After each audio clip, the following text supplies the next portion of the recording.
All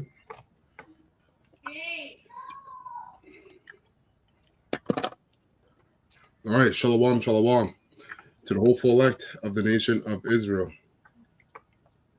All right, first and foremost, we're going to start off this lesson by giving all praises and honor and glory to Yahweh, Bahashem, Yahushai, Bahashem, Makakadash.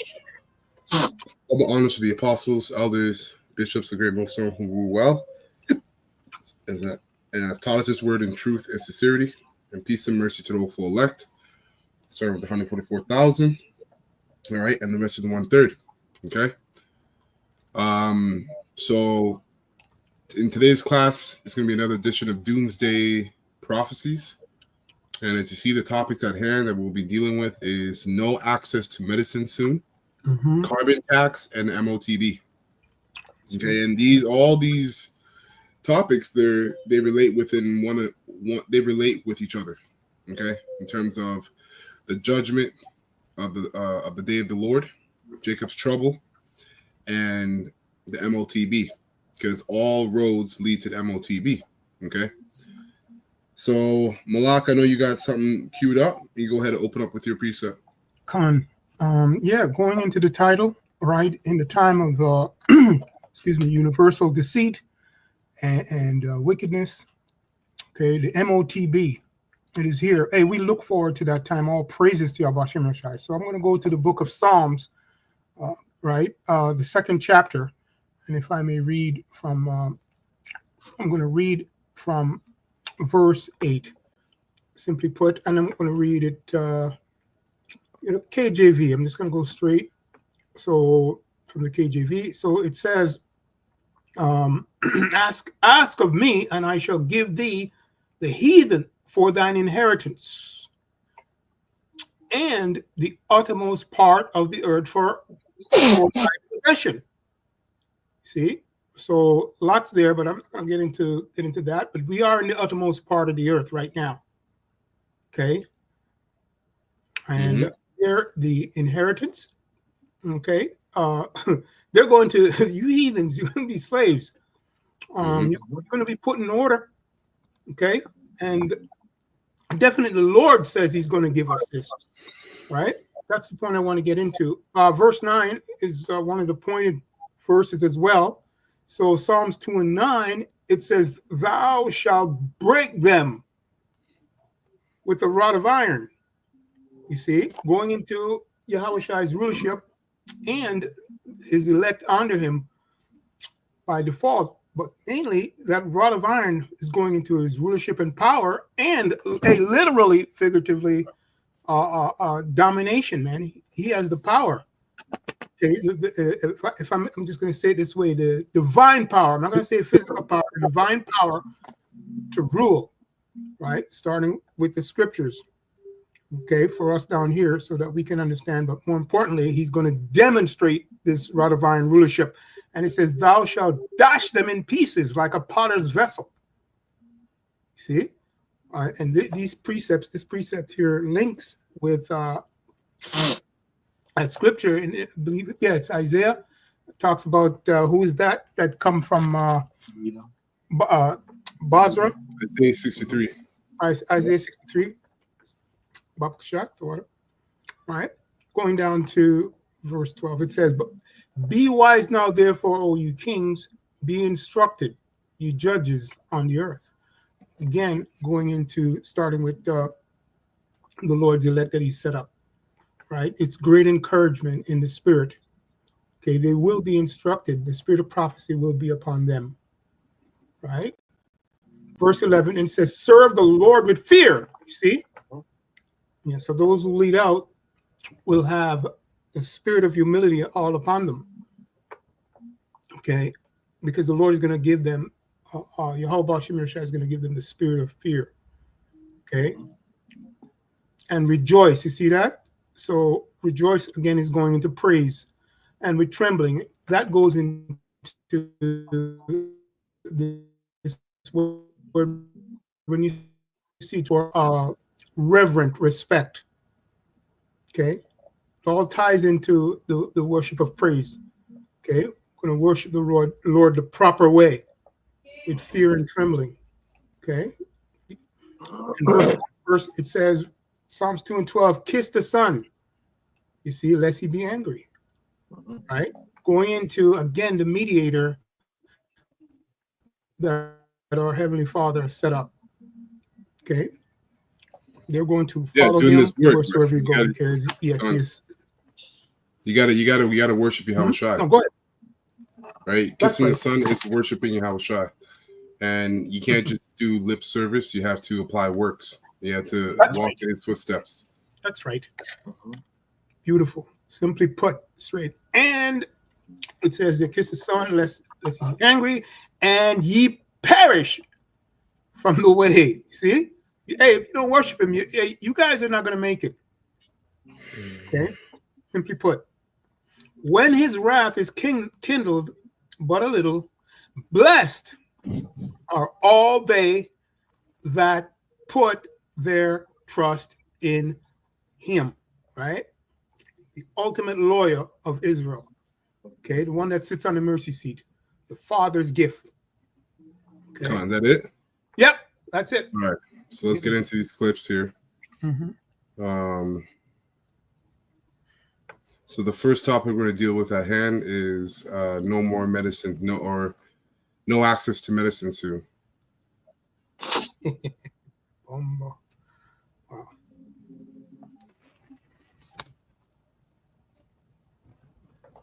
Come on now.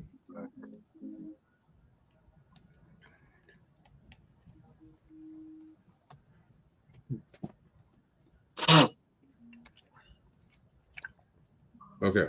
All right. Hello, everyone. Welcome back. Thank you so much for being here today. If you're new, please make sure that you are subscribed for the latest updates and consider supporting my work. It is very much appreciated. The current administration just announced that it is moving forward with plans to impose tariffs on pharmaceutical imports. This move will, without a doubt, escalate the trade war and pose new threats to millions of Americans who already find the cost of U.S. healthcare to be completely unaffordable. While U.S. healthcare is the most expensive in the world, health outcomes here in the U.S. are actually lagging, and I want to share with you several shocking details in just a second. First, let's turn to proposed tariffs on pharmaceuticals. We'll cover the basics, and then we'll cover the state of U.S. healthcare to date. So the United States relies heavily on pharmaceutical imports, with these imports accounting for a significant portion of the nation's pharmaceutical expenditures. For example, in 2024, the United States imported approximately $214 billion worth of pharmaceutical products, making the United States the largest importer globally. In contrast, so all your drugs that you use to keep yourself sane, right? That the Americans use to keep themselves sane, they're basically imported, right? So these tariff wars are going to cause, they're going to harm your ability to access medicine. Okay, and this is all done by design. You know, on world stage, it looks like these governments are fighting, and these countries are fighting against each other, which they are, but they're not, because they're the leaders of all these countries. All right, they're in one agreement to basically tank the world, to tank the dollar, or to bring in the MOTB. Basically, to bring in the MOTB, to tank the dollar, to bring in the MOTB. But before they do all that, as I said earlier, all roads lead to the MOTB. They're going to make people's lives miserable and harsh. Right, and it's really the Lord Yahweh who's putting the spirit on them to do so, because this is a judgment of the Most High Yahweh. Once you're done, I got a quick precept of Bakusha. Come. I'll play a little bit more and let you get your precept out. We'll just wait till the clip's done. Exports were around $95 billion, resulting in a significant trade deficit of about 109. Go ahead. Yeah, kind of going into the topic. Can you hear me? Yeah, you're good. Okay, kind of going into the topic and going into the this pharmakia, which we already know is witchcraft, the east that does on the left hand side, and also know that sooner or later people are gonna have access to this medicine. They're so used to it, right? Yeah. So this is the book of Iraq. I'm going to read from 1 to 6. Iraq 38 and 1 at GNT. And it reads. Oh, that's a spirit. That's a precept I had up too. You You know what? You Let wanna me play a read? little bit. Yeah, I'll play a little bit yeah. more and then bring it out, and you can read from 2 to 10. Okay. So that's the spirit. Exaggeration to say that our national security is threatened because we import a portion, less than half, of the ingredients from other nations. Generic drugs are mostly imported from other countries. It is absolutely true. For example, China accounts for 95% of ibuprofen imports, 91% of hydrocortisone, and 40 to 45% of penicillin. The United States does not have industrial capacity at this time to replace these imports, which are going to now bear heavy duties, with products that are manufactured here domestically. So there's really no way around facing higher prices as soon as tariffs are imposed by the Trump administration. By imposing tariffs on these pharmaceuticals, the government puts patients, U.S. consumers, in a position where they will have no choice but to pay even higher prices for prescription, even antibiotics, for example, and of course, over-the-counter medicine. Before I share with you how tariffs on pharmaceuticals will harm U.S. healthcare system, let me just share with you quick facts that are quite shocking so that we understand just how broken the healthcare system in the United States already is. The U.S. healthcare system continues to lag far behind other high-income countries. An analysis by the Commonwealth Fund shows 10 nations, including Australia, Canada, the UK, the United States, and others, were compared on healthcare system aspects such as access, care process, administrative efficiency, equity, and health outcomes. The US showed the worst overall performance despite spending more per capita on healthcare than any other nation in the group. The United So this place, America, has to be Babylon the Great. That's set to be destroyed by Yahweh Shai. Yahweh Shai. Because that, and it has to be the shadow of the valley of death. Okay, Right. that place, as she was going into it, America in terms of access to medicine, medicine. Actually, let me just play back what she was saying. I'm gonna butcher it, but in terms of these categories, right? such as access, care process, administrative efficiency, equity. So access, care process, right? So regulations. So access to your medicine, the regulations that they have to go through to make sure the medicine's good, because everything's imported, and other countries have different regulations when they make their medicines. It's not the same as it is over here. So they have to go through more regulations, right? And then she says equity. So that goes into how well and how fairly these medicines are being accessed throughout everybody. Okay. And health outcomes. And health outcomes. So the outcome of you taking the medicine, if it works or not. You see? And in those categories, America was the lowest in every single category out of all the countries on earth. And the one she was talking about, Australia, these countries, like United States, lags its international peers considerably on health system performance. Australia, Netherlands, UK, France, Sweden, Canada, Switzerland, Germany. US is right at the bottom. Okay. The US showed the worst overall performance despite spending more per capita on healthcare than any. So this is a corrupt system. America is a corrupt system, because how do you spend more money than all the other nations on Medicare, okay, and then rank the lowest on the same thing on medicine? And so obviously there's a lot of corruption being done, because where's all that money going then? Whose pockets are being filled? Any other nation in the group. The United States ranked lowest in both accessibility and healthcare outcomes, with 26 million Americans having both with accessibility and healthcare outcomes. So that's why we tell you that the medicine in America, right, specifically, is actually drugs. It's poison. It's actually witchcraft when you go into the word of pharmaceutical, pharmakia, right? Look it up for yourself. So the drugs in America are actually or the medicine in America is drugs, all right, which keep people in a docile state, in a dead state. no insurance whatsoever, and a quarter of the working age population being completely uninsured and therefore unable to afford healthcare procedures. At 77 and a half years old, US life expectancy is over 4 years below the 10-country average. The same US is over 4 years below in the expected life expectancy. So how long you're able to live. This place has to be Babylon the Great, man. It has to be the place of the dead, right? That's right. That's right. Same Valley has of the sanctioned. shadow of death. Yep. Beautiful. That's right.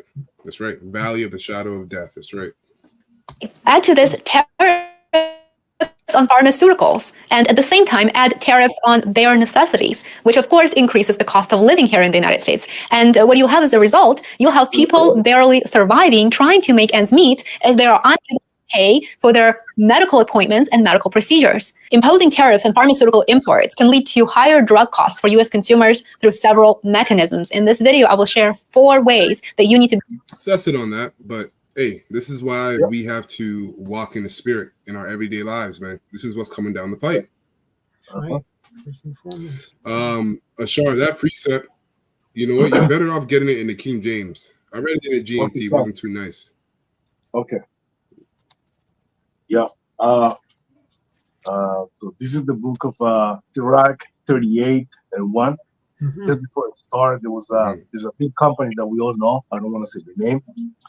They were pushing the Beetlejuice a couple of years ago. And they've been in business for 175 years. And there's a quote that says, you haven't been in business for 175 years, but you haven't, what is it goes? Oh, man. No one has got better. She's been taking the medicine. Where's the cure? Right? No one has been cured. Gone. That's the word, cure. No one. Gone. So that tells you a lot.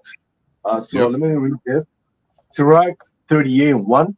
And it reads, honor a physician with the honor due unto him, for he uses which you have made half of him. Like it. For the Lord Yahweh, by Hashem had created him. Yeah, and these and Esau's physicians, right? They're forgers of lies. They're no physicians. That's what the scriptures say, right? A true physician, a true doctor, is going to give you medicine from the earth, not pharmaceutical drugs. That's right. Right? Go ahead. Verse 2. For the Most High, Yahweh Hashem Shai, cometh healing, and he should receive honor of the king. Right. So the key point here is that for of the Most High cometh healing. So while the rest of these Americans, U.S. citizens, are relying on Esau Edom's drugs, the elect, we're relying on Yahweh Shai for healing. Right. Yeah, you know, there's a lot of believers, you have to go see the doctor for, you got to see Esau's physicians for whatever you got to see them, but that's all done through faith, and you got to do what you got to do, right? We do the best we can. But ultimately, the spirit that's being molded, the mindset that's being molded, is that we're not relying on Esau Edom. Okay. To the mind of these people, they want things to be quick. They want you to get better right away. With the herbs, it takes a little bit longer, but it will do the same job. Yeah. You know? And it'll cure it. It'll do a better job. You won't have to keep going back. That's right. Verse 4. Verse 3. The skills of the physician shall lift up his head. And at the side of the great man, it should be an admiration. Hey, with the elder of the camp, when you have a pressure, you feel some type of sickness, you require, you talk to him, you speak to him, and he help you out. Yeah. Him, y'all saw, they're really good with, and brothers are gifted, man. Brothers are really gifted with the herbs, exercise. Ashar, about lifting, right? Getting in shape, staying strong. That's right. Right? Myself, other brothers. But the point here I want to make is that, spiritually, the prophets of the elect, all right, of Yahweh Hashem Shai, they're spiritual physicians. Right? And the words that they're speaking, okay, are what is healing the elect of the nation of Israel daily. We're being healed by the words of Yahweh Bashim Shai daily. That's Yahweh right. Shai is the ultimate physician. That's right. Honor him. Right? And the elect are going to be what? They're going to be honored. Right. Verse 4, the Lord Yahweh had created medicines out of the earth, Yeah. and he that is wise will not help of them.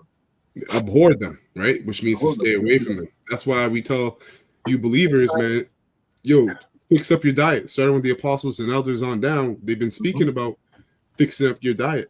So you don't have to keep seeing Dracula every single time, man. Right. All right. You gotta exercise. You gotta look up herbs that work well with your digestive system, your gut, immune system, everything. You gotta go back to using the earth, because we are seeking the old path. We're not seeking this man's rendition of the Most High setup. Mm-hmm. Hey, when you take Esau's witchcraft, it prolongs the illness longer. It doesn't fix it. It'll come back later on. That's why you need to go back and keep buying that shit. Medicine. That's You know right. what I mean? It's like he's the money making. That's what it is. He's Exactly. like he's a real drug dealer. Exactly. That's right. A global drug dealer, man. Yeah.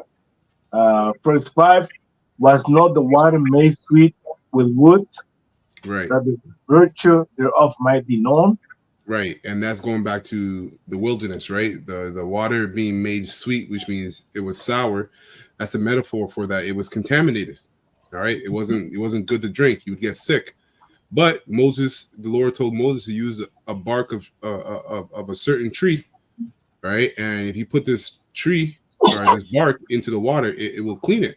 So what does this represent? The Most High is going to be with his elect in that day when because we have children, we have families, so we don't have to worry about that, because the Most High is going to lead it through the Spirit. He's going to let us know, okay, you can eat this berry, don't eat that berry, right? Or he might just an angel might pop up, touch you, and then you're healed.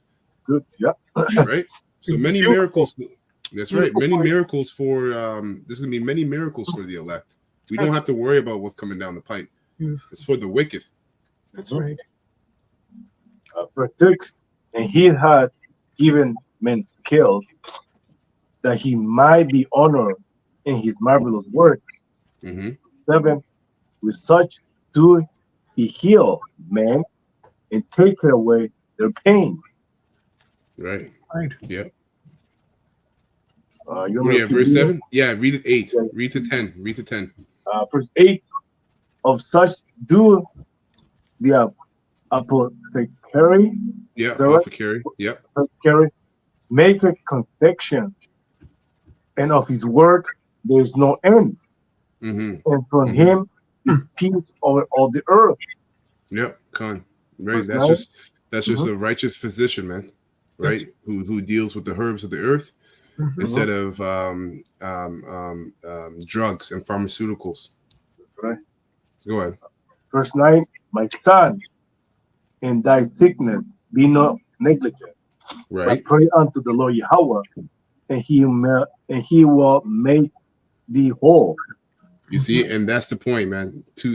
Spiritually and literally, when we are sick, we're to pray. But spiritually, hey, man, we're sick, right? So we need to pray.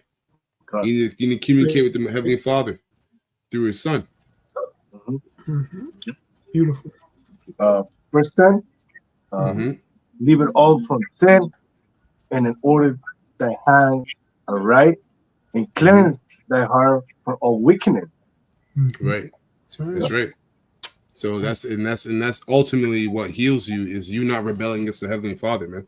And these people are about to find out, the consequences. And I'm talking about the Israelites, all right, in America. You U.S. citizen Jakes, okay, you're going to find out the consequences of rebelling against the Heavenly Father and not leaving off from your sins. Because you're going to look for healing for yourself, for your wives, your children, and you're not going to find it because you rejected the Most High when He was there. Right? Yahweh Shai when He was there. Ashar, Slake, skip down actually to verse 15 and then again 18 to 20. Beautiful. Verse 15. Yep. He that sinned before his maker, let him fall into the hand of the physician. Right. So that's beautiful, because that's what the Lord is allowing right now through these tariffs, making it very difficult, right? Making access to medicine very difficult. So he that sinneth before his maker, right? You Israelites, you want to sin, and you want to boast in your sin. You don't want to repent. The Yeah. Lord is going to leave you into the hands of the physician, not Yahushua, but Esau on the left hand side. That's right. Okay, so which means you're going to take the MOTB. That's right. All right, now skip down to 18. Mhm. Verse 18, Yep. for of the heaviness cometh death, and the heaviness of the heart breaketh the strength. You That's see, right. and this is going to make a lot of people heavy. They're going to be stressed out. The heaviness, right? It says for of heaviness cometh death. A lot of people have died because of stress. Now you're going to tell me that you're going to tell them that they have to pay more for everything, including their everyday medicines, like general medication, Mhm. over the counter medication. It's not even going to be accessible anymore soon, and which means what? You'll have to buy brand name medicines, which are super expensive. All right, this is going to stress people out, and guess what? They're going to die because of it, as the scripture says. Right? Read it one more time, Baba Kashaw. Sirach 38 and 18, Mhm. Mm-hmm. for of the heaviness cometh death, Mm-hmm. and the heaviness of the heart breaketh strength. That's right. Keep going. Verse 19, in affliction also sorrow remaineth, Mm-hmm. and the life of the poor is the curse of the heart. Damn. You Oof. hear that? So Yeah. in affliction also sorrow remaineth. And this is, and it's funny, man, because I got another precept I'm going to bring out in terms of the plagues.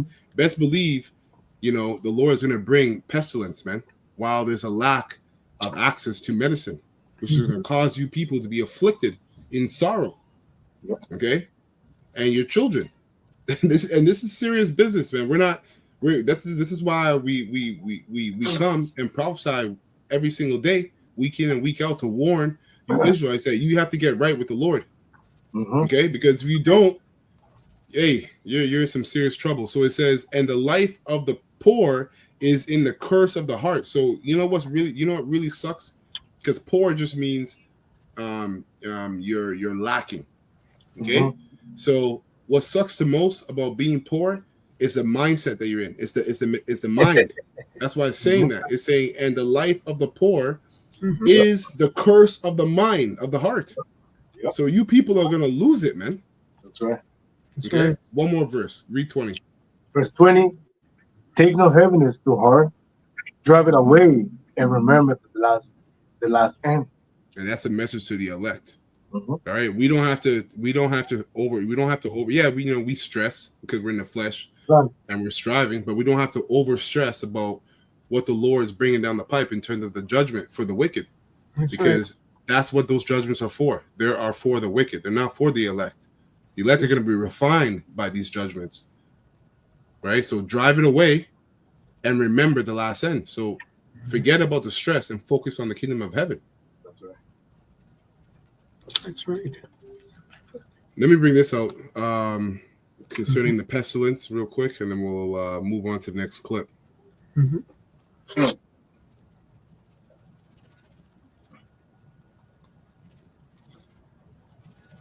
Okay, so Ezekiel 28.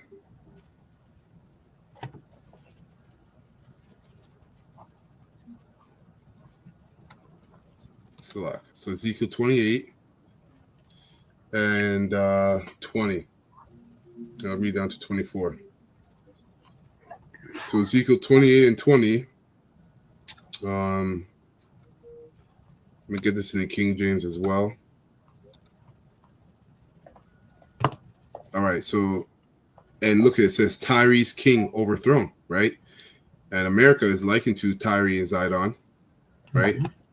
Sodom and Gomorrah, Assyria, Egypt, Rome, Babylon, all these places, man. So this is, and it says here, judgment on Sidon.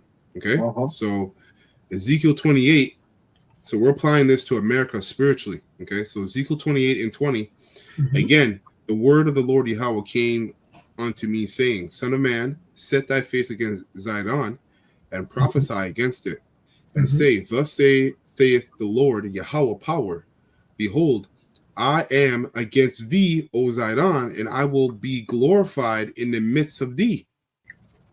Right? And who's doing the glorifying right now? All right, the elect. But then the Lord is going to bring about his judgments to also glorify his name, and then ultimately the destruction. It says, and they shall know that I am the Lord Yahweh, when I shall have executed my judgments in her. You see? And shall be sanctified in her. And it says, through what? Through destruction. That's how the Lord is going to be sanctified. Because America is an altar. All right, brothers and sisters have to remember, America is an altar. So, it's going to be it's going to be done and away with, and there's going to be a lot of blood. Okay, and that's an offering. Okay, that's a peace offering. So, verse 23 it says, "For I will send into her pestilence, and blood into her streets." You see, and pestilence goes into diseases.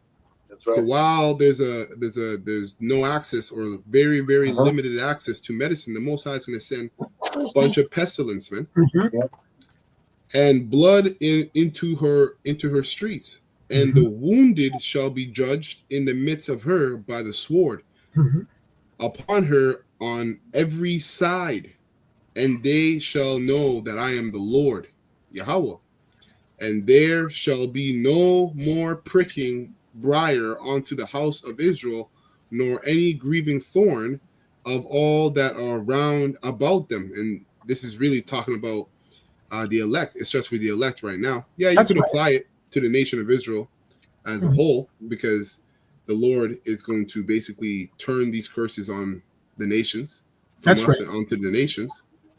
But let me get this in the NLT. Actually broke it down a little bit more smoother. So, verse 24 in the NLT, it says, "No longer will Israel's scornful neighbors," right, the heathens, "prick and tear at her like briars and thorns." But when you apply this, when you go a little deeper, man, right now, the Israelite of God is the only Israel that the Most High is concerned about. The only Israelites the Most High is concerned about is the elect. Okay, so no longer will the elect scornful neighbors, which is their own people and the heathens, prick and tear at her like briars and thorns, right? For then they will know that I am the sovereign Lord Yahweh. So basically, 2/3 of Israel, the heathens, are going to feel it when the Most High sends his pestilence. But the elect, all right, the house of David, okay, they're going to be fine. They're going to be good, man. And all the hell that you caused them when they were serving the Lord through the grace period, that's going to be all turned back onto you. That's what the Lord is saying here. Simply put, beautiful. Wow, man! You people, man, you're gonna wake up to realize that you were warring with Yehovah Hashem Yoshai through his men. That's it. You're gonna wake up to that nasty reality. Wow. That's it. Wow. All right. I got a so, if I may, right? Just to go ahead. Yeah, real quick. Yeah. So this just goes into what's prophesied, in Deuteronomy 28, right? Because you brought out. When we went through the listening of the tape there, it used the term here, plagues. So I just want to read one verse, Deuteronomy 28 and 59, right? And I'm going to read from, of course, KJV, because they kind of make it look weird over here in the NLT, right? So Deuteronomy 28 and 59, just that quick one there. All right. It says, scroll down a little bit. It says, then the Lord will make thy plagues wonderful, right? And the plagues of thy seed, right? Even great plagues, and of long continuance, sore and sickness, and long continuance. So the emphasis there, and of course, the word we've been talking about it, plagues. And when you go to the book of Ezra, it says that the Lord is visiting the 9th chapter. So we know that we're in that time. And yes, famine is a plague. Okay.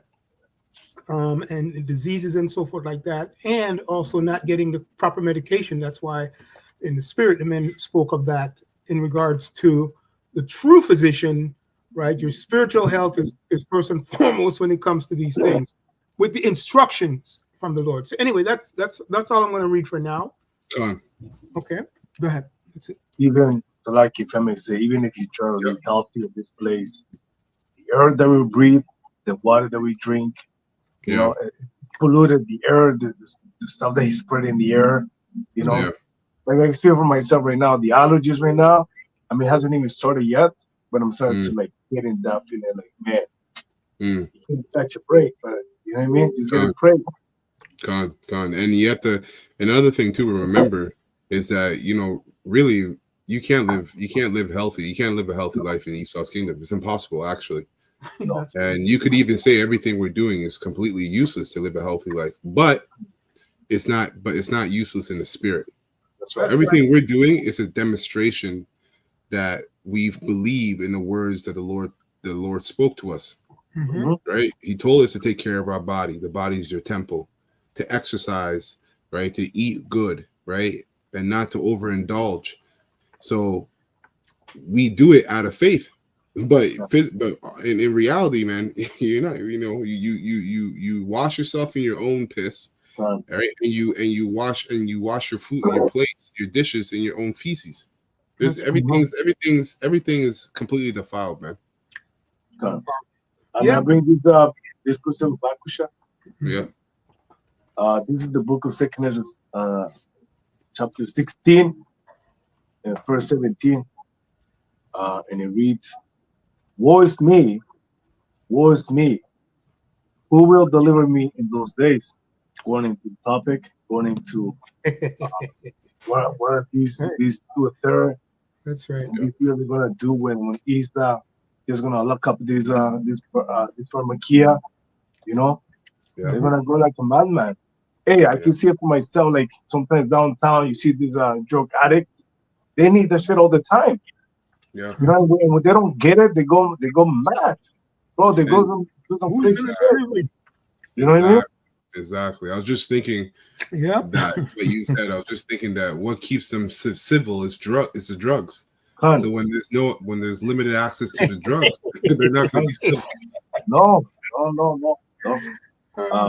Verse 18, the beginning of sorrows and great mournings, the beginning of famine and great death, the beginning of wars and the powers of shall stand in fear, the beginning of evils.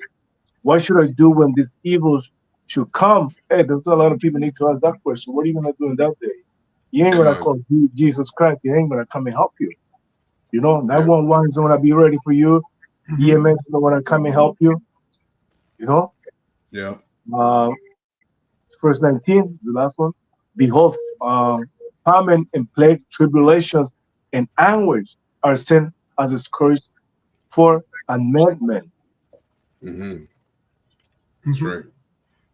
Wow. I have Deuteronomy 28 and 62 to answer the question that was asked: who shall deliver? Right? And young elder. All right, last one, then we got to move on. Yeah, right. It says 28 and 61. It says also every sickness and every plague which is not written in the book of the law, then will the Lord bring upon thee, right, until thou be destroyed. Verse 62.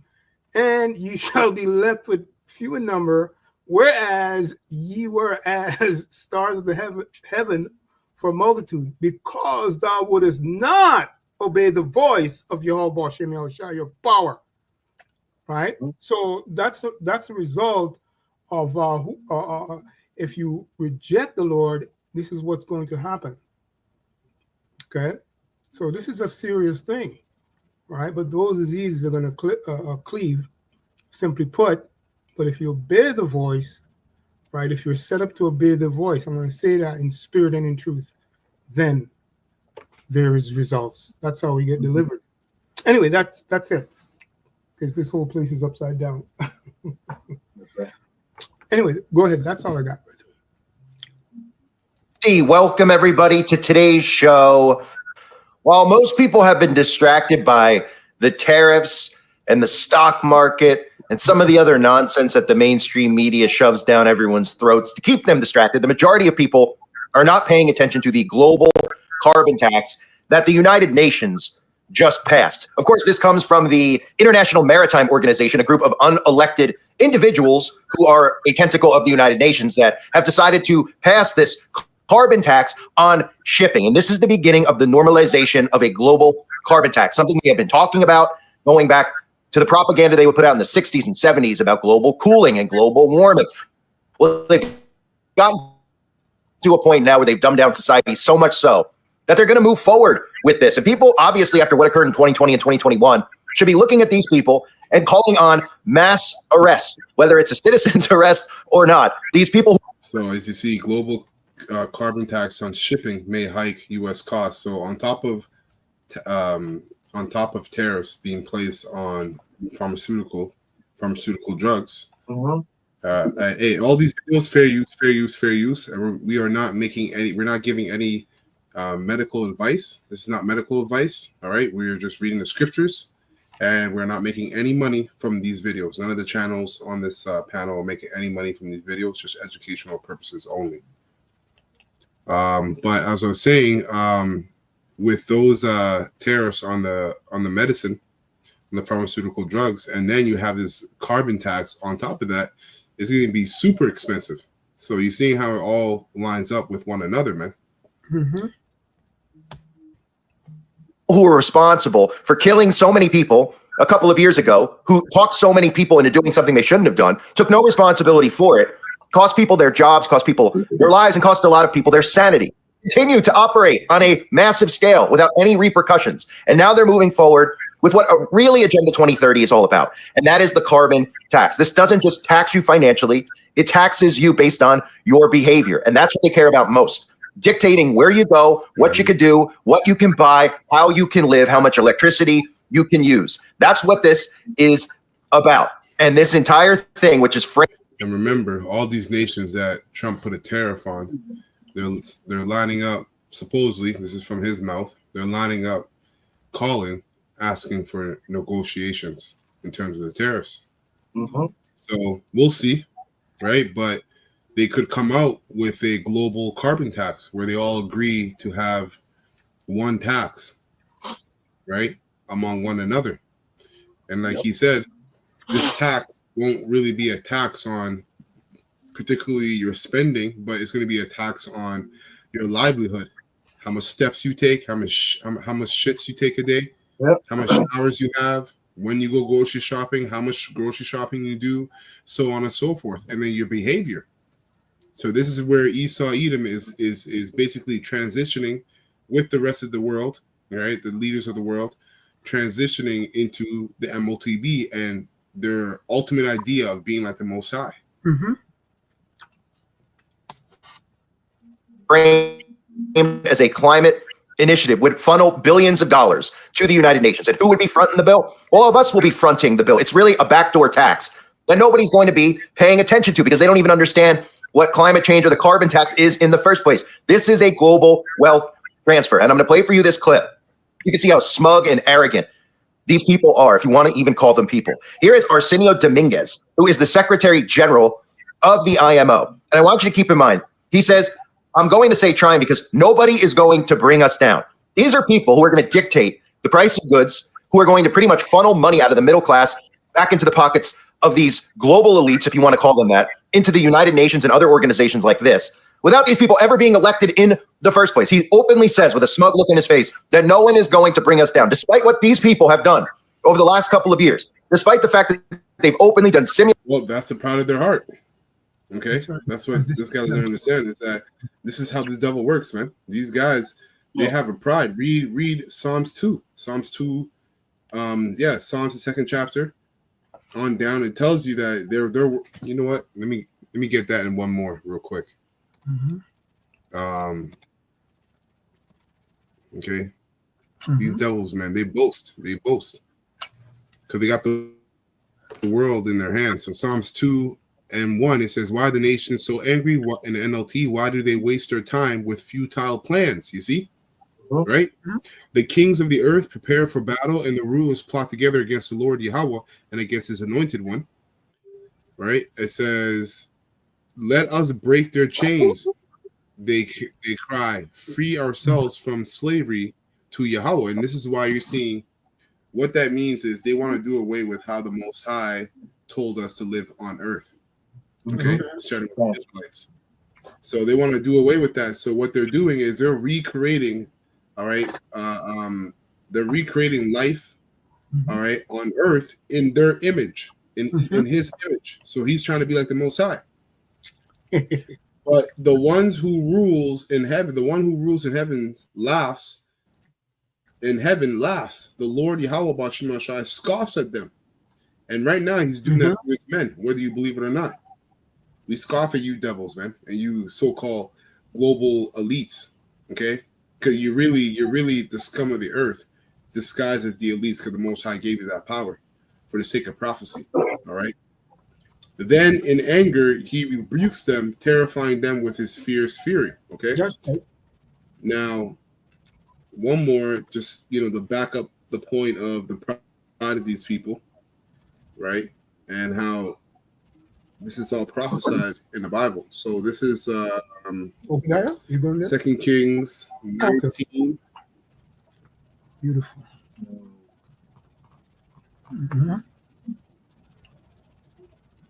Okay, and this is a message to the king of Assyria, all right, which we know, and then you should know, those of you at home, that America is spiritually Assyria too. See, the Bible, listen, the Bible's a code, man. You need the Holy Spirit to understand the Bible. It will use past to explain the future, all right, and vice versa. So you have to have the Holy Spirit to know when certain chapters are spiritually prophesying about you and where you are today. Okay. Anyhow, so this is 2 Kings 19, and let me start at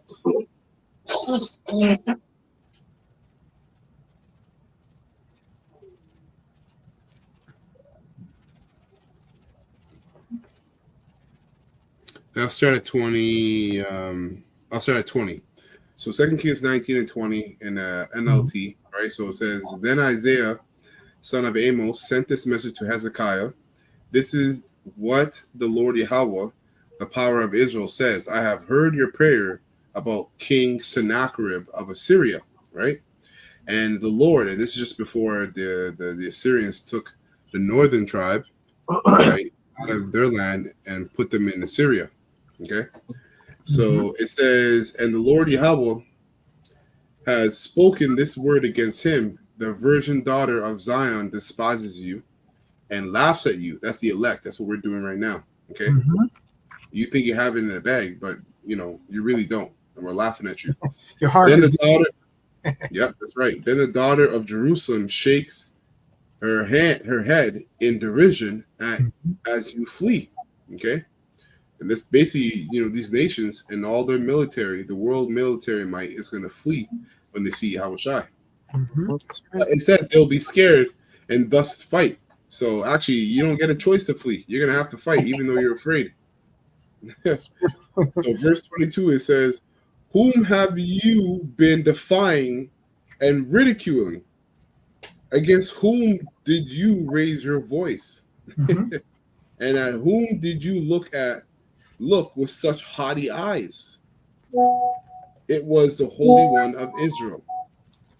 But your messengers, you have defiled the Lord Yahweh, Bashim Shai. You have said, with my hands, with my chariots, I have conquered the highest mountains. Yes, the remote peaks of Lebanon. I have cut down the tallest cedars and its finest cypress trees. I have reached its farthest corners and explored its deep forest. And this is Esau. He's done this to the world. So he's boasting the fact that he's been able to take the world into his control, put it into his hands, which the Lord did that.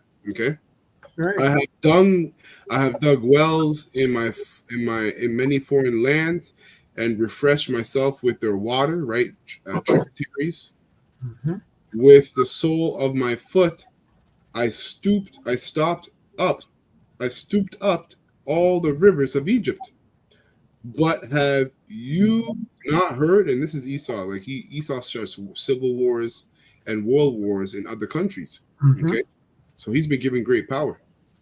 I think it was the mother of the Rothschilds said, if my sons wanted world war, they could have it. They could make it happen. Roughly paraphrasing. So verse 25 says, but have you not heard? I decided this long ago. Long ago I planned it, and now I am making it happen. You see? That's right. I planned for you to crush fortified cities into heaps of rubbles. That's why their people have so little power and are so frightened and confused. They are as weak as grass, as easily trampled as tender green shoots. They are like grass sprouting on housetops, scorched before it can grow lush and tall. So, the Lord is basically telling the king of Assyria, like, listen, man, you got your power because of me. You understand? These nations are trembling before you because I put them in that spirit, because you're fulfilling prophecy and you're fulfilling my will. That's right. It's the same thing with these bastards, man. It's the same thing with these bastards. Right. King's heart is in the hand. Simulations you that they ruin your life, that they are going to do a simulation. We're going to lock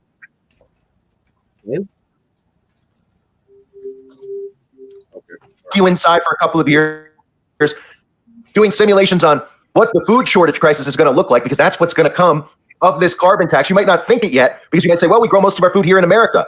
Well, when they start telling you that most of your food is made from imports from other countries, kind of like they did with Ukraine. Remember, all of a sudden, that whole thing with Ukraine happened and prices went up. And everyone said, why are we paying more money just because there's something going on in Ukraine? Oh, well, we don't grow wheat in America anymore. We get our majority of wheat from Ukraine. And people are going, oh, we don't grow wheat anymore? They're going to use this as a way to tax us, not these shipping companies, not these big corporations, us. And this is how they funnel money out of the middle class and put it back in their pockets. Listen to this clown talk about how no one is going to stop us. What milk does to your brain. Take a look at these two brain scans. They both look young. Idea to impose a minimum tax of $100 for every ton of carbon dioxide emitted by ships if their planet-hitting emissions are not already accounted for. This is the right result. It's a good result for the organization. Takes us to one step closer to finalizing the first global mandatory measures when it comes to decarbonization, including a pricing mechanism. And that's what I reiterate my optimism. The fee will be charged if nations have not contributed enough to the International Maritime Organization's net zero fund and the ships are not emitting their compliance. And he's the secretary of the IMO. All right. I forgot what that stands for. For those of you at home, you can look it up for yourself. IMO, Secretary of State. These agreements, we're the first one to get on that agreement on a pricing mechanism on emissions at the international global stage. And this is what I keep calling that, rather than just looking and finding ways to trying, and I'm going to say try because no one is going to bring us down, IMO into how short we fall. It's good that every now and then we recognize how actually we are at achieving what sometimes people think that is impossible for us. One major issue during the meetings was the way a tax will be charged. More than 60 countries entered the negotiations, pushing for a simple tax charge per metric ton of emissions.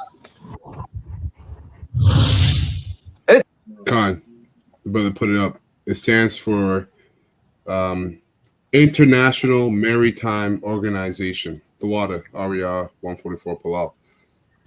International, the IMO, International Maritime Organization. So they control global trade through the seas. You see, so everything's going to be taxed. Everything you import, and America imports everything they have. So get ready for huge inflation. It's amazing that they can sit there and say, look, we're doing what's in or just for prices to go right up. Best interest of humanity, right? They never address global cooling versus global warming. They don't address geoengineering, how they can make it rain in Dubai. But other countries have drought, right? How about we address that? Oh, we're having droughts in third world countries. We're having droughts in America.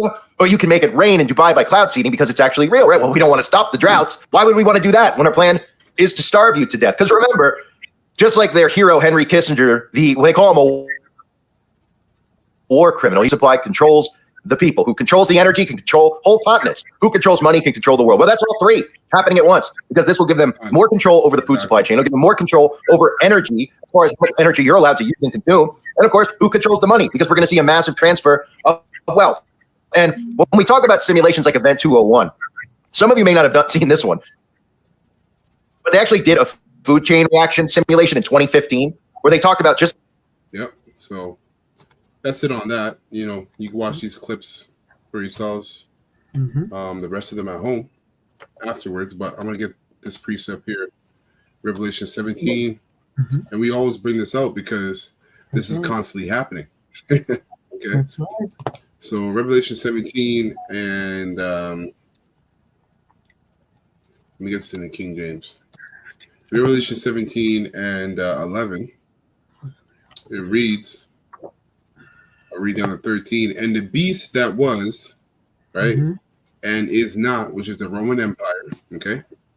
The ancient Roman Empire, the pagan Roman Empire.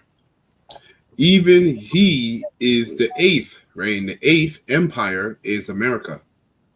Okay, so America is Rome coming back again in the spirit, and is of the seven, right? Because the seventh kingdom empire of the Edomites. Okay, you have seven empires of the Edomites, and we go through this quite a lot. But you have the Greeks, right? That's why these Edomites say civilization started with the Greeks, and Esau's talking about his civilization. That's so you right. got Greeks, you got Rome, Greeks, Romans, Spaniards, right? Germania Major and Germania Minor, right? Then you got France. Then you got Britain. And who came out of Britain? America. Hence the War of Independence. Okay, so it says, and the beast that was and is not, even he is the eighth. So the beast that was and is not Rome, it's Rome, and even he is the eighth, which is America, and is of the seven, which is Britain. Okay, Britain is the seventh kingdom, right? That America came out of, and goes into perdition. So this place is set up to be destroyed. No matter how you look at it, no matter how much money you're making and how bad you want this place to continue, it's not going to continue. It's done. It's on its last leg. That's right. Verse 12. And the 10 horns which thou sawest are 10 kings, right? EU nations today. But back in the time of the ancient Rome, pagan Rome, you had 10 Germanic tribes, okay? That came and basically invaded Rome, which have received no kingdom as yet, right? But received power as kings 1 hour with the beast. And the beast is NATO. So NATO and the EU, all right, the leaders and the representatives that sit on these board meetings for the EU nations and for the NATO nations, they're all working together to bring about the NWO, okay, for the top international bankers.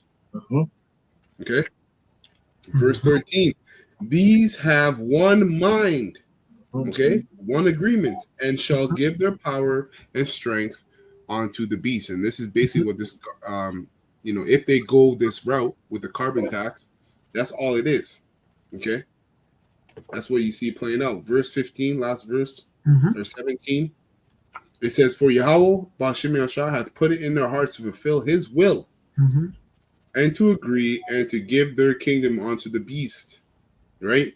Which means they're all going to follow suit with America, because America basically sit as the head of the beast, right? It says that the horse sits on top of the beast. Beautiful.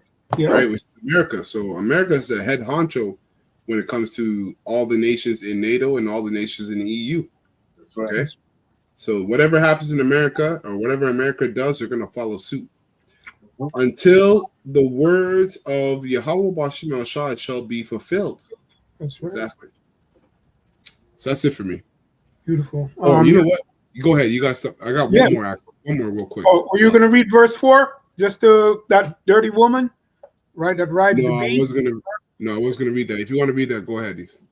Yeah, I mean, simply put, right? Going into the beast and the woman, right? That's the mystery Babylon. It's also called another name for that woman that rides the beast, right? Going into Esau's family. Real quick, Revelation 17:4, and the woman, right? And you guys can go into this particular woman here. It says was arrayed. You have to go to Jeremiah and Isaiah to tell you, arrayed in purple and scarlet color, and decked with gold, precious stones, and pearls, having a golden cup in her hand, right? Full of abominations, right? And filthiness of our fornication. And when you go to the 13th chapter of this book, it tells you that.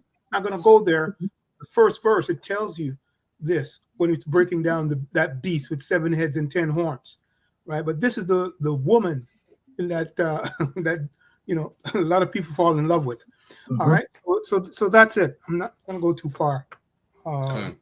Because the next verse explains it, just in case you missed the woman sitting on the beast.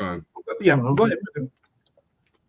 So Psalms 36:1 in the NLT, it reads, for the choir director, Isama David, the servant of the Lord Yahweh. Sin whispers to the wicked deep within their hearts. Yep. They have no fear of Yahweh, Bashim El Shai, at all. Wow. Right? And it says, in their blind conceit, they cannot see how wicked they really are. Damn. Wow. Verse 3. Pride of the motherfucker, man. Damn. Verse 3, it says, everything they say is crooked and deceitful, right? And best believe if they go the route of this carbon tax, they're going to present it as if it's something that's going to better the earth. Okay, it's going to be humanitarian. It's going to help the human race. But guess what? The scriptures. Go ahead. No, I was going to say bomb for the pain. Yeah, exactly. Go ahead. Yeah, so-called bomb for the pain. Right. So it says everything they say is crooked and deceitful. They refuse to act wisely or to do good. They lie awake at night hatching sinful plots. And that's exactly what this carbon tax is. It's a sinful plot. Wow. Because you're taxing people. Not only are you taxing, you're going to be taxing people with money that's not real money. Okay. You're going to be taxing them. You're gonna be taxing even the poor that don't even have money. You know what I mean? So like, what's the point of doing that? That's just wicked, man. But this devil, man, with these guys, what they want is they also want a depopulation. That's right. Right? They also want to get rid of a lot of people. That's right. But the spirit in them to be like that comes from the Most High. The Most High gave them that spirit because it's really the Most High who wants this. That's right. He's angry. That's right. Okay, he's angry. So it says, verse 4, they lie awake at night, hatching sinful plots. Their actions are never good. They make no attempt to return from evil. Of course not. They're the wicked. Okay, and even 2/3 of our people. Verse 5, or no, that's it. That's the point. That's it. You had called for it earlier on. If I may just read one verse for you. Obadiah 1 and 3. I was just gonna. Okay, bring it up, brother. No. Okay, I have Obadiah 1 and 3. Obadiah 1 and 3. The pride of thy heart hath deceived thee. Thou dwellest in the cleft of the rock, whose habitation is high. That say in his heart, who should bring me down to the ground? Right? And I have this an NLT. I want to go to verse 15. We read, the day is near when I, the Lord Yahweh, will judge all godless nations, as you have done to Israel. That's right. So it will be done to you. All your evil deeds will fall back on your own heads. Yeah. Payback is a bitch. Eh? Beautiful. Beautiful. Wow. All right. So moving from carbon tax, we're going to get into the topic of MOTB. Okay. All right. I'll play the first little bit here, and then we'll skip around and get some more precepts. And that'll be it. We'll close out on there. Mm-hmm. Wow. Can see. Welcome everybody to today's show. Boarding passes and check-ins at the airport could be scrapped in air travel shakeup. Facial recognition and a journey pass stored on passengers' phones are part of a UN-backed plan to digitize air transport. And this is one step closer to the digital ID. And the digital ID is pure, straight slavery. That's what it is. It's full on tracking. It's full on monitoring. Nobody wonders who's behind the curtain, who's monitoring this stuff, and where your data is actually going. Everybody just kind of goes. And it's not just slavery, but it's witchcraft. Okay. And it's idolatry, right? Idol worshiping. There's adultery, right? And idolatry. Idolatry is an Israelite, all right, that's worshiping another power because they belong to the Most High. But if you want to go a little bit deeper, the whole world has committed idolatry because one, there's only one law, and two, there's only one power. That's right. Hence why the Lord is going to have, he's setting up his elect right now so that in the kingdom of heaven, which will be established on earth, we're going to teach the nations, okay, how to properly live on paradise, which is the earth. Okay, and they're going to have to serve the Lord. Isaiah, the 2nd chapter, okay, goes into that.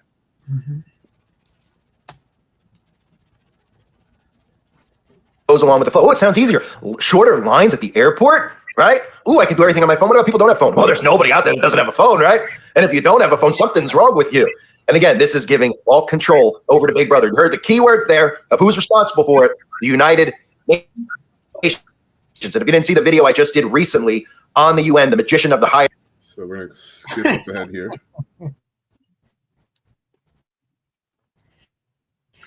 Yeah, that's going into the biometrics, and Trump supports it.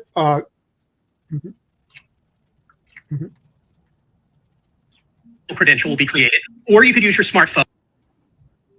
Airlines. Well, Clay, good morning to you.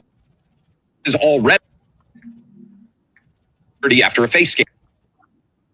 New airport rules plan to get rid of boarding facial recognition passes and check in and go full digital. The way it works, passengers would download a biometric passport on their phone, drop off their luggage, and go through security after a face scan. Then you'd board the plane without showing your ticket or a passport at all. What does that all mean for your privacy? Let's ask Kurt, the cyber guy. He joins us now. Katie on the staff here went through, she said in Dubai, they just looked right at her, boom, she goes in. So this is happening some places already. Should we be nervous? I mean, that feels kind of like a pretty big step. Well, Clay, good morning to you. I'm wondering who's in control of all this data? Great question. Who is going to be the one that keeps the safety of all our deeply personal facial recognition data safe that matches to our credentials? It is what people are calling the biggest shakeup in the airline. Yeah, the elite. The elite. And these people, you know, anyways, whether they know or not, it's the elite. Okay. Hey, don't be fooled by what you see, because a lot of these people, they work together. They go to the same clubs. They're a part of the same fraternities. Right? They're a part of the same order, wicked order, satanic order. So they have a global plan. Okay. But a lot of them don't actually know as well too. So it's a mix of mix. You don't know who's who.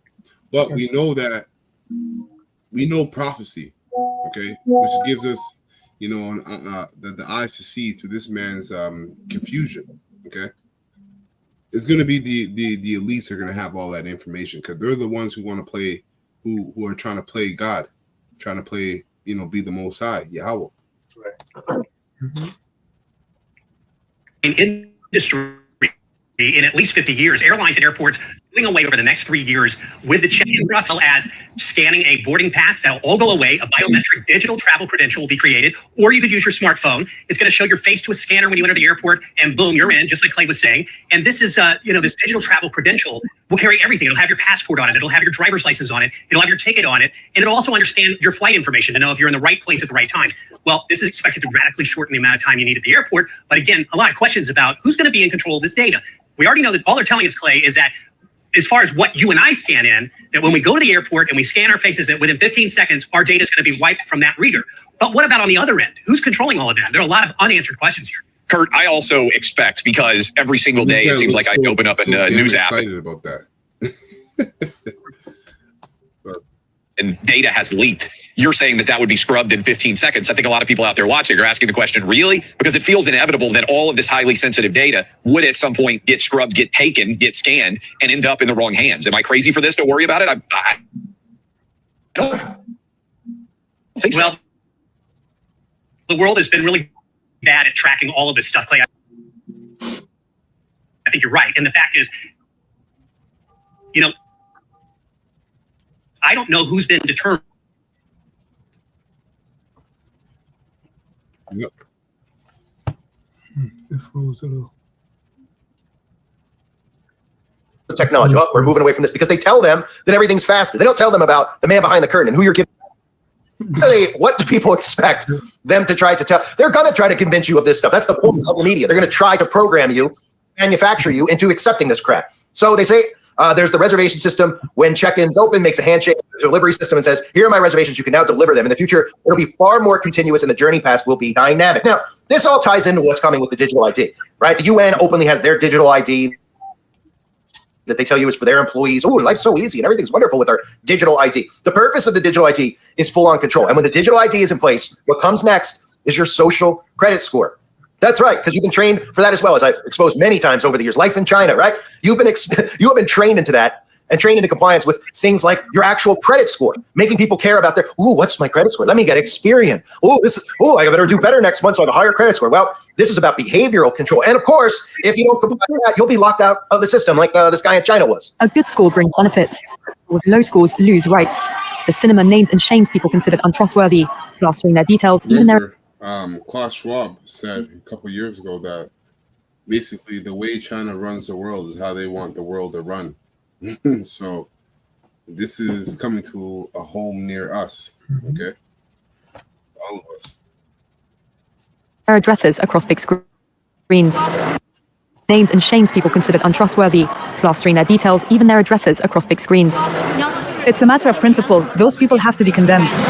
Those people aren't honest, so they have to pay the price. It's only right to pay your debts. You have to blacklist those that don't. The Supreme Court has created a blacklist for so-called bad citizens, those whose ratings have dropped to zero. Brothers and sisters that are sincere know that this is what's coming for us. They're gonna blackball us, blacklist us, put our faces on, on Broadway boards and on billboards, on billboards, and we're gonna be plastered everywhere. We're gonna be demonized, man. For what? For the names of Yahweh and his son Yahweh Shai. That's right. So it's a very serious thing that we're involved in, man. And you have to constantly meditate every day. The Lord strengthen your faith, because what's coming down the pipe is very serious. That's right. Yep. That's right. On it are companies, but also 23 million people to date. Among them is this journalist who bought a train ticket and was told he was banned from traveling. That tells me I'm still on the blacklist. Punished because he's been branded untrustworthy by the state. Once you're blacklisted, you can no longer get a bank loan, start a business, buy an apartment, or even send your children to a private school. You, who is among a tiny minority of people who are there. This is gonna mess people up, right? When even this guy that we're using, his videos and all the other people that we use for their videos, they're gonna bug out because they think they understand what's going on, because the Most High put the Spirit on to bring out all this information. But you don't serve Yahweh Shai, so you really don't know what's going on.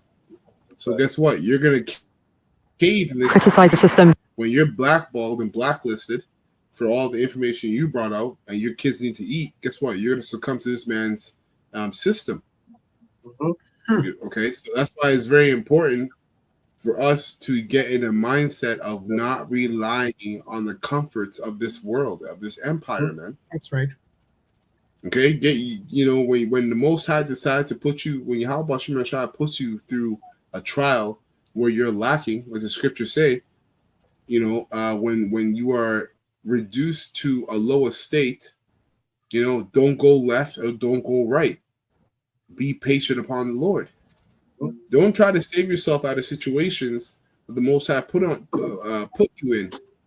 And, be spiritual, pray about it, and go through it through the spirit and power of Yahweh Shem Shai, so your faith can be strengthened. A lot of Israelites are gonna, they run from the sufferings the Lord put them through. That's right.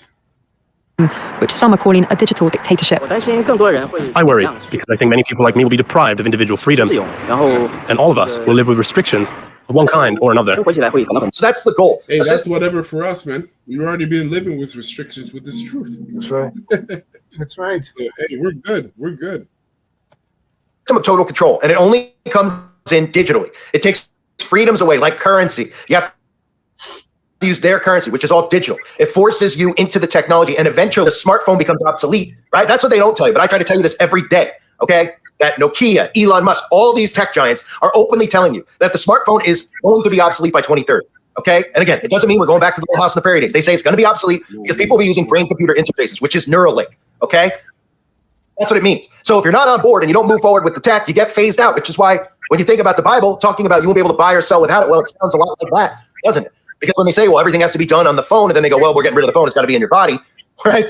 Well, then all of a sudden you go, well, we use cash. Oh, no, we don't accept cash anymore. Oh, crap. Right? That's right. So you get the point of it. I'm going to bring up this precept here. This is my last precept. Beautiful. 2 Thessalonians, which we bring out quite often, as we should, because this is the time we're in. That's right. And I got it. Let me get this in the NLT.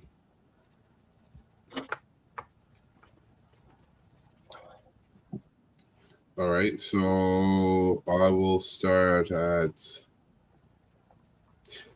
7. Okay. So 2 Thessalonians 2:7 NLT, it says, "For this lawlessness is already at work secretly," right? That's the top wicked elites of Esau Edom, right? These international bankers and all their cohorts, okay, that are aligned with them among the other nations. And it will remain secret until the one who is holding it back steps out of the way. And that's the Most High, Yahweh Shai, is letting this man be exposed in this time. Okay. Then the man of lawlessness will be revealed by who? By the prophets of Yahweh Shai. Okay. But the Lord Yahweh Shai will kill him with the breath of his mouth, right? Starting with this truth. Okay. And then later on, with the host of heaven, which is the army of heaven with the chariots and the angels, and destroy him by the splendor of his coming. Okay. That's right. This man will come to do the work of Satan with counterfeit power, right? Hence artificial intelligence. Okay. Artificial intelligence is fake to true intelligence. True intelligence comes from Yahweh Shai. That's right. Okay.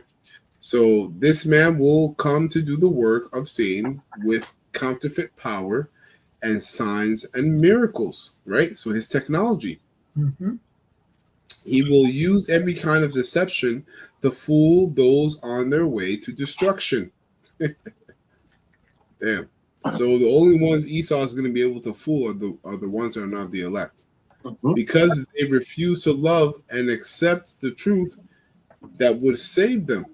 So Yahweh Shem Shai will cause them to be greatly deceived, and they will believe lies. So they're going to take the MOTB. They're going to believe everything Esau tells them Okay, because their glory and their salvation, all right, resides in Esau Edom's kingdom.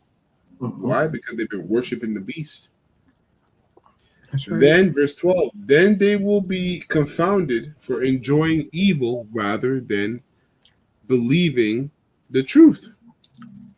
Okay, verse 13, as for us, we can't help. That's the point. That's it. That's it. So, any other precepts or statements from Malcolm before we close up? Yeah, that's pretty much it. That's pretty much it. Beautiful, man. Covered that. Beautiful. Praises to Yahweh Shai. So, yeah, man. Yay. No access to medicine soon. Carbon tax, MOTB. No willingness. Lesson was edifying, right, to the whole full elected nation of Israel. Okay, yeah, just stay in the spirit. Whatever the Most High Yahweh Shai is putting you through, stay in the spirit, because all of it is rehearsal so that we can receive mercy. We ain't shit. Okay, we ain't shit. We're just flesh and blood. We can't protect ourselves against Esau Edom. So just do what Yahushua told us to do so that we can receive mercy from the Lord. That's right. All right. So, yeah, stay in the spirit, man. Stay in the spirit. So with that, we're going to close up. We're going to give all praises and honor and glory to Yahweh, Bahashem, Yahushai, Bahashem, Rakakadash.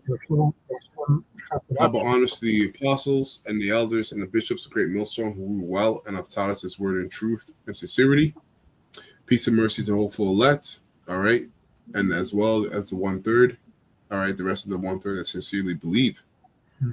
Above all, Kwama Sha'Allah, all right, and though we blessing with edifying to the hopeful elect, man, stay in the spirit. Keep the truth simple. Don't overthink. And if you're overthinking, pray. Stay in the spirit. Shalom. Hopeful elect.